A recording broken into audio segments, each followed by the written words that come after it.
Retour en France avec les Français, Alexis, qui n'ont jamais autant épargné. Plus 26% en un an selon les chiffres publiés avant-hier par France Assureur. Autre tendance, l'investissement dès le plus jeune âge. À l'étranger, de nombreux pays proposent déjà plusieurs options. En Allemagne, le chancelier a proposé que l'État verse 10 € par mois à chaque enfant entre 6 et 18 ans. En France, depuis quelques jours, il est possible d'ouvrir un compte pour votre enfant afin d'y placer de l'argent pour investir en bourse. Une logique différente du livret A ou d'une assurance vie. Aurélien Fleureau.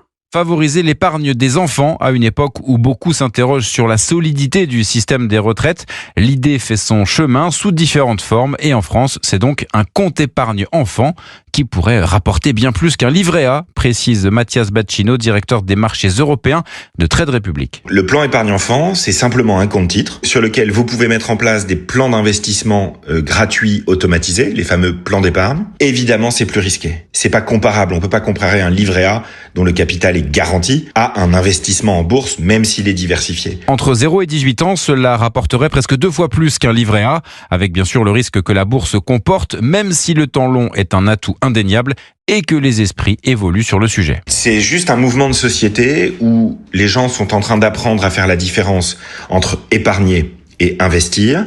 Ils ont aussi compris qu'investir, ça n'était pas spéculer. Et donc, assez logiquement, ils ont envie de le faire pour leurs enfants. Et preuve que les Français s'y mettent, le nombre d'investisseurs sur les ETF, ces paniers d'actions, a été multiplié par 4 en 5 ans. Aurélien Fleureau du service économie d'Europe.